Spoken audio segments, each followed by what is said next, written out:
Hello student, आज हम बात करेंगे प्रधानमंत्री की। और प्रधानमंत्री का एक पार्ट हमने लास्ट क्लास में पढ़ा था और आज का ये सेकंड पार्ट है। और इस सेकंड पार्ट में हम बात करेंगे प्रधानमंत्री के कार्यकाल की, प्रधानमंत्री को पद से हटाने की, त्याग पत्र की, विश्वास और अविश्वास प्रस्ताव की, और उसके साथ साथ प्रधानमंत्री की मंत्री परिषद के बारे में आज हम चर्चा करने वाले हैं।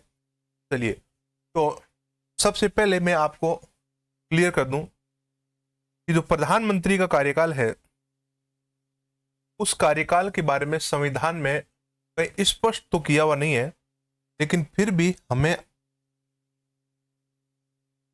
बेसिक नॉलेज होना जरूरी है। हम यहां पर पढ़ रहे हैं द प्राइम मिनिस्टर, प्रधानमंत्री, और प्रधानमंत्री में हम बात कर रहे हैं उसके कार्यकाल की। कार्यकाल यानी कि टर्म, या हम कह सकते हैं टेन्योर, टर्म या टेन्योर। प्रधानमंत्री के कार्यकाल का संविधान में कहीं स्पष्ट उल्लेख तो नहीं है, लेकिन लोकसभा के साथ इसका कार्यकाल जुड़ा हुआ है। कार्यकाल किसके साथ जुड़ा हुआ है? लोकसभा के कार्यकाल के साथ। प्रधानमंत्री का कार्यकाल उतना ही होता है जितना लोकसभा का कार्यकाल होता है।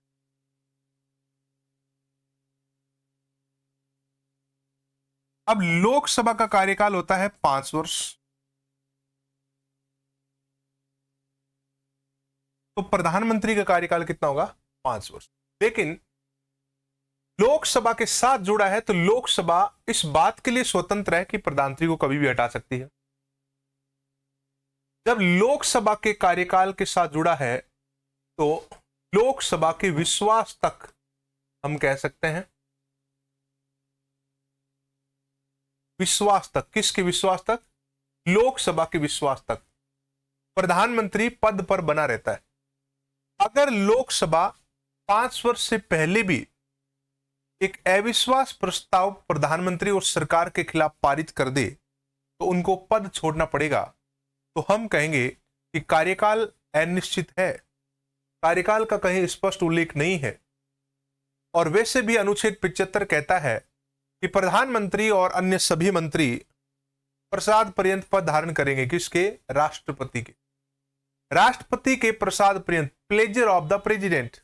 इसका मतलब यह भी है कि राष्ट्रपति की इच्छा लोकसभा के बहुमत के साथ जुड़ी, यानी कि जब तक सरकार का लोकसभा में बहुमत है तब तक वो पद पर रह सकते हैं, और बहुमत गिरा, सरकार गिरी, तो यहां पर लोकसभा के विश्वास तक उसका कार्यकाल निर्धारित है।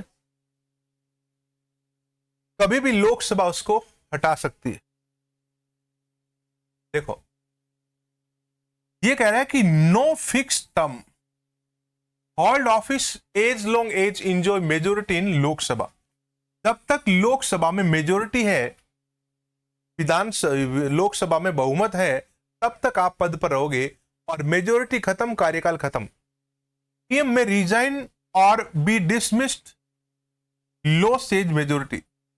अगर उसकी मेजोरिटी लॉस हो गई है, यानी कि बहुमत समाप्त हो गया है, बहुमत का मतलब होता है लोकसभा में आधे से ज्यादा सीटें होना, और ये खत्म हो गया, तो प्रधानमंत्री को पद छोड़ना पड़ेगा और रिजाइन करना पड़ेगा, त्यागपत्र देना पड़ेगा। और त्यागपत्र नहीं दिया तो राष्ट्रपति उसको बर्खास्त कर देगा। राष्ट्रपति ऐसे प्रधानमंत्री को बर्खास्त कर सकता है। अब इसमें आता है कि बहुमत को कैसे प्रूव किया जाता है। देखो, जब प्रधानमंत्री की नियुक्ति होती है, सरकार, प्रधानमंत्री आपको पता ही है सरकार का मुखिया होता है, और जब सरकार बनती है तो आपको पता है इस सरकार को चलाने वाला जो व्यक्ति है वो पीएम है। और पीएम किसका हेड है? Council of minister. Council of minister मंत्री परिषद का हेड है।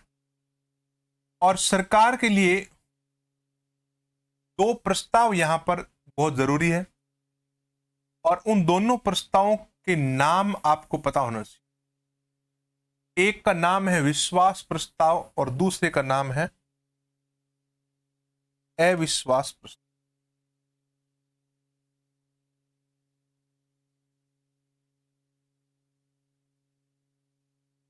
विश्वास प्रस्ताव, कॉन्फिडेंस मोशन, और एक का नाम है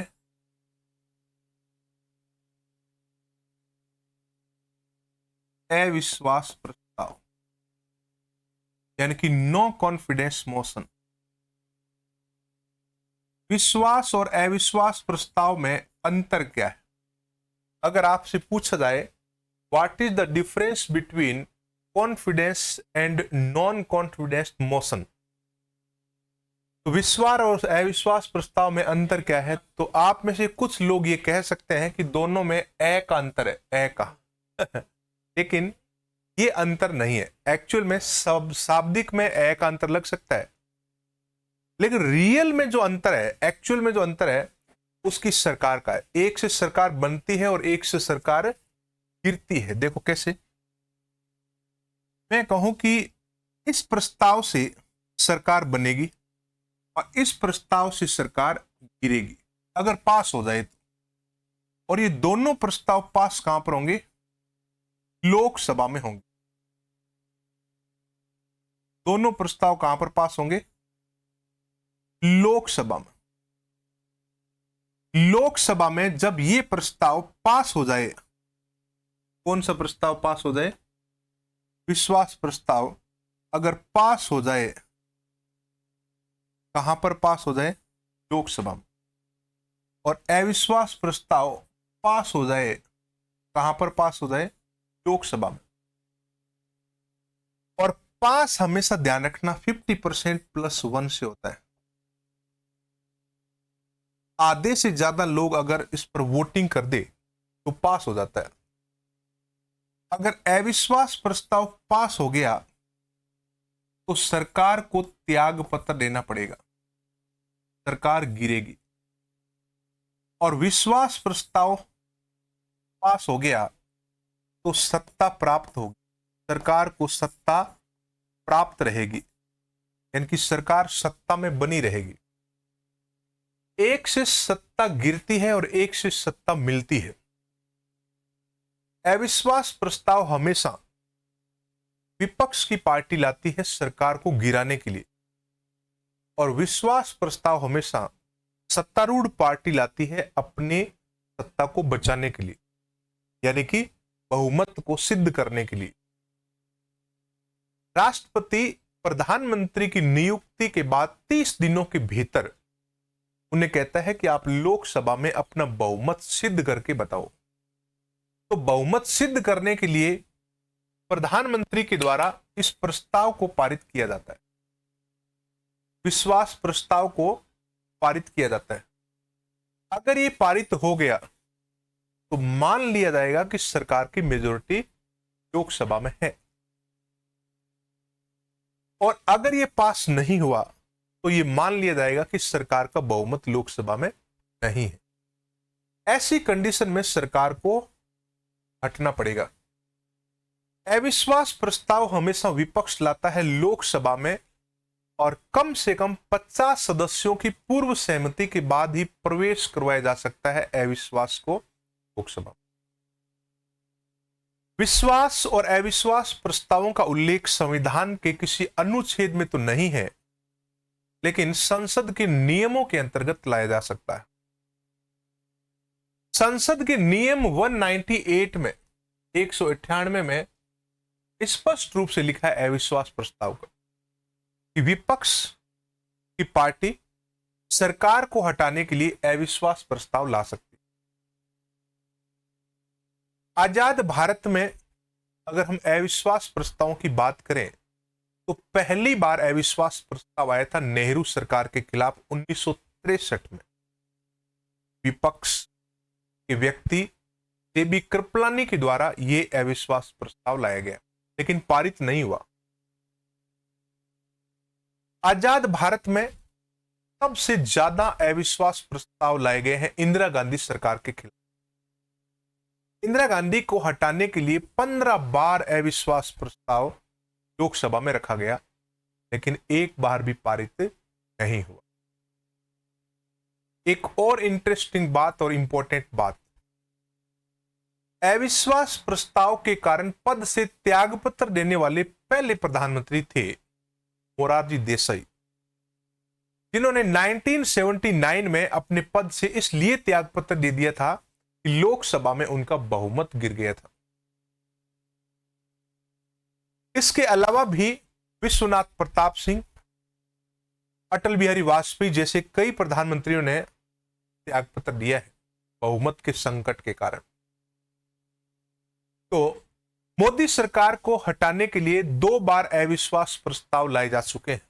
राहुल गांधी के द्वारा 2 बार अविश्वास प्रस्ताव लोकसभा में लाए गए, लेकिन पारित नहीं हुआ एक बार भी। जब पारित हो जाता है तो सरकार गिर जाती है और देश को पता भी लग जाता है। तो विश्वास और अविश्वास के बारे में आपने समझा होगा। चलिए अब देखो, हम बात करते हैं रेजिग्नेशन ऑफ पीएम, प्रधानमंत्री का त्याग पत्र। रेजिग्नेशन का मतलब क्या होता है? त्याग पत्र। कैन रिजाइन वॉलेंटरीली, अपनी स्वेच्छा से त्याग पत्र दे सकता है। Resignation lead to dissolution of entire council of minister. Entire council of minister, अगर त्याग पत्र दे दिया तो पूरी मंत्री परिषद भंग हो जाएगी। डिसोल्यूशन मतलब भंग होना।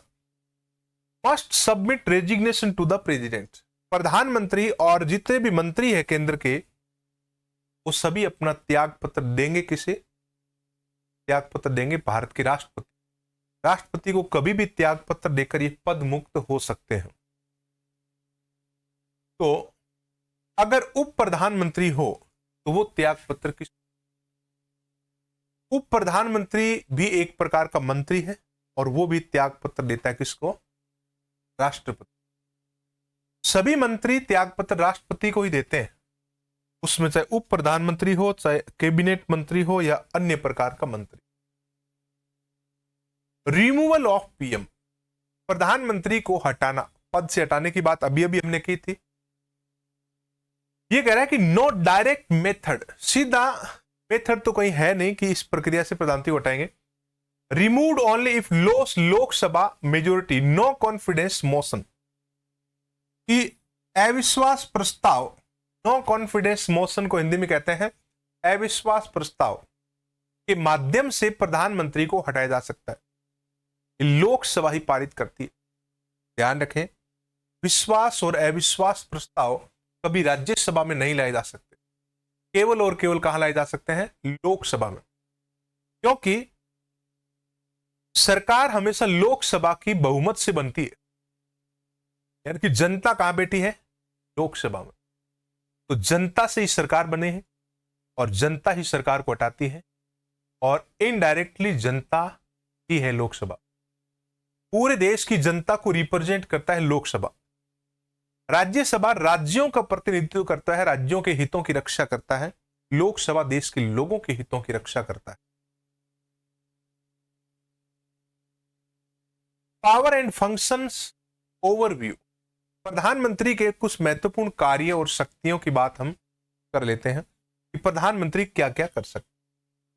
तो प्रधानमंत्री के कुछ महत्वपूर्ण कार्य: executive power, legislative power, financially power, foreign affairs, emergency power.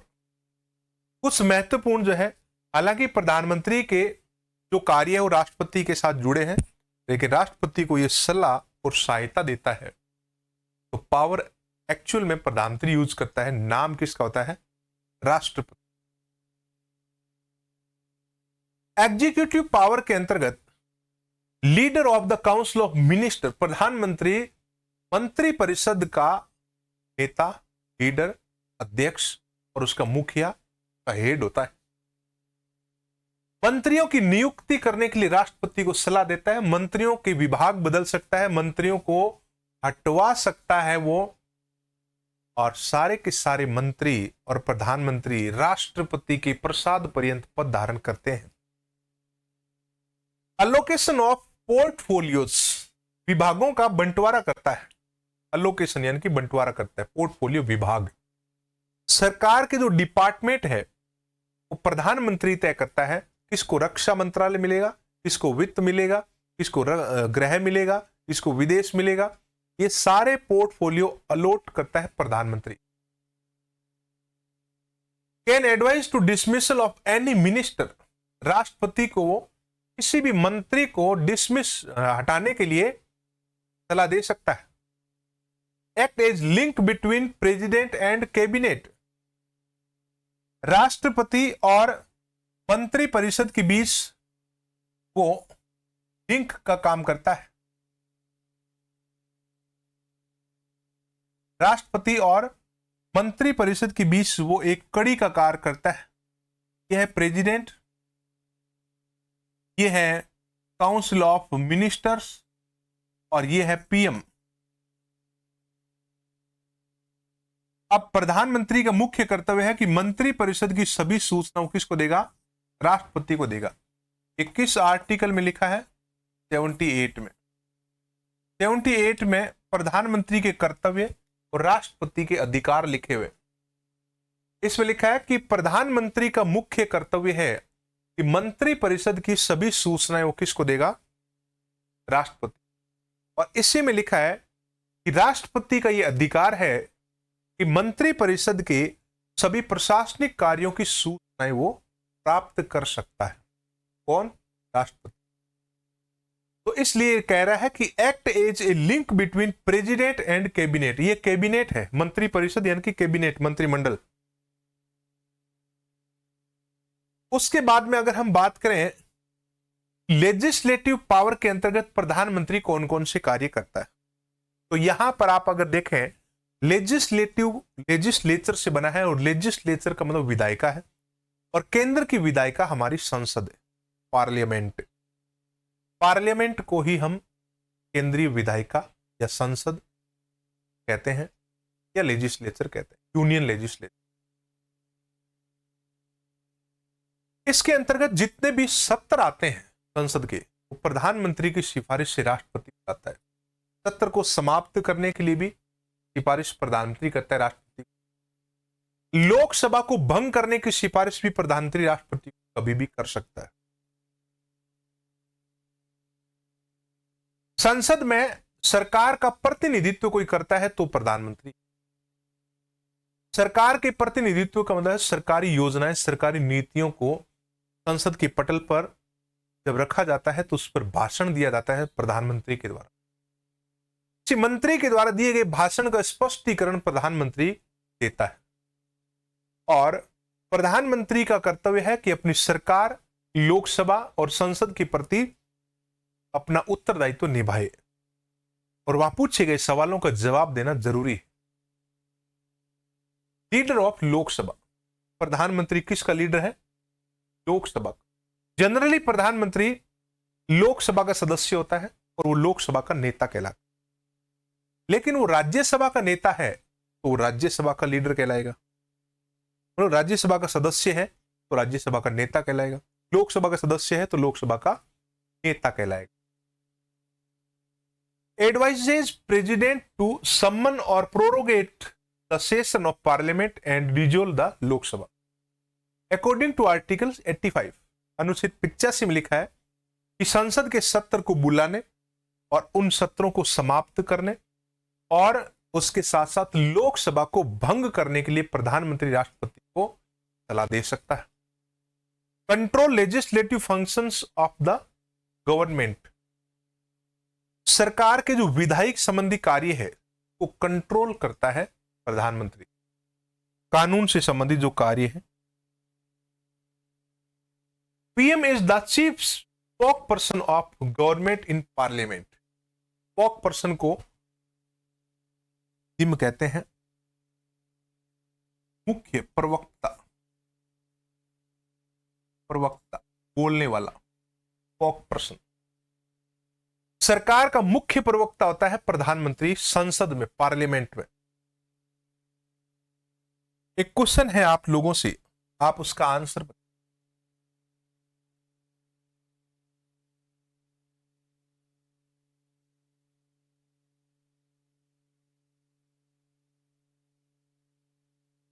Question आपका यह है कि भारतीय विदेश नीति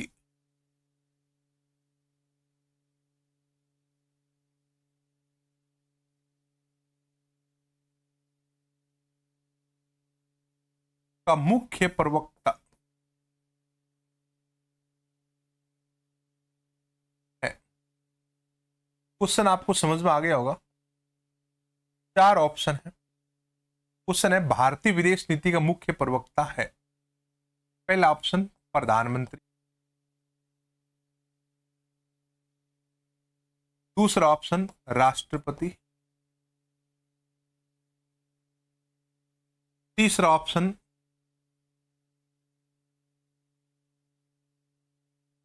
विदेश मंत्री,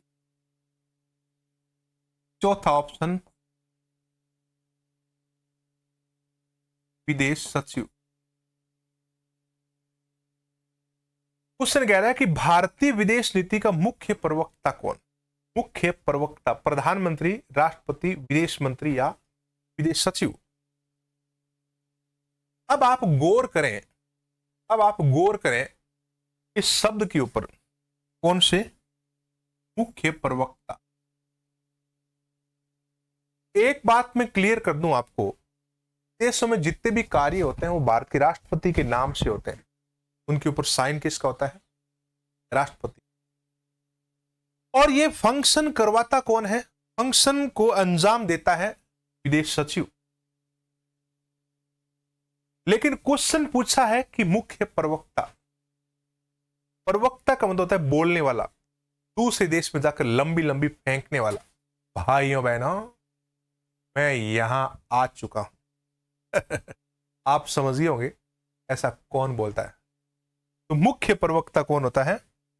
मुख्य प्रवक्ता होता है प्रधानमंत्री, जो विदेशों में भारत का प्रतिनिधित्व करता है, बोलने वाला वक्ता। अगर प्रधानमंत्री नहीं जा पाता है तो कई बार विदेश मंत्री जो है प्रधानमंत्री की जगह जाता है। The prime minister is the chief spoke person of Indian foreign policy. ये देखो वही बात है कि भारत की विदेश नीति का मुख्य प्रवक्ता प्रधानमंत्री होता है। He makes relation treaties with different countries. अन्य देशों के साथ वो संधियां करता है, समझौते करता है। तो दूसरे देशों के साथ में इस प्रकार से संबंध स्थापित करता है। Advisory power to the president. Appointment के बारे में, नियुक्तियों के बारे में जितनी भी सलाह है प्रधानमंत्री राष्ट्रपति को देता है। जैसे मंत्रियों की नियुक्ति, राज्यों के राज्यपाल राष्ट्रपति जब नियुक्त करता है तो उसकी सलाह प्रधानमंत्री देता है। केंद्र शासित प्रदेशों के प्रशासक और उपराज्यपाल की नियुक्ति राष्ट्रपति करता है।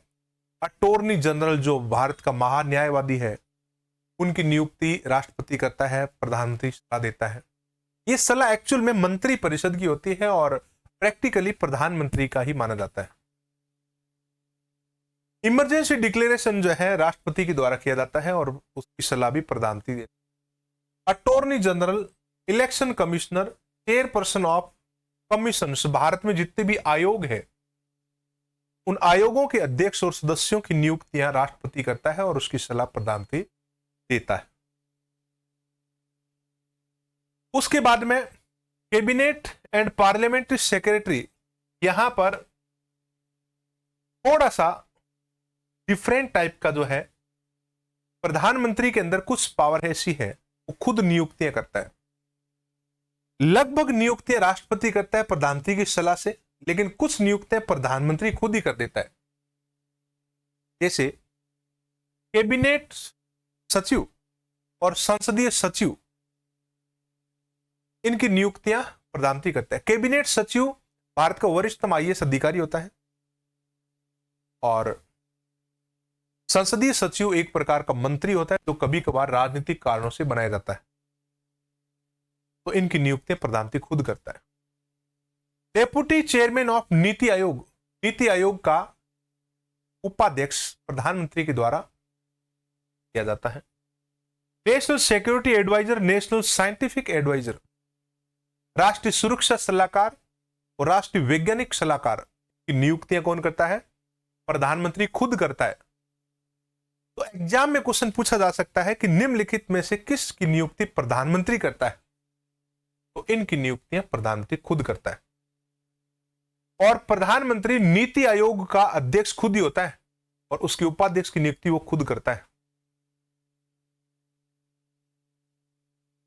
यूनियन काउंसिल ऑफ मिनिस्टर्स, तो अभी तक जो हमने बात की वो हमने क्या बात की? प्रधानमंत्री की पावर के बारे में और प्रधानमंत्री के महत्वपूर्ण शक्तियों और कार्यों के बारे में।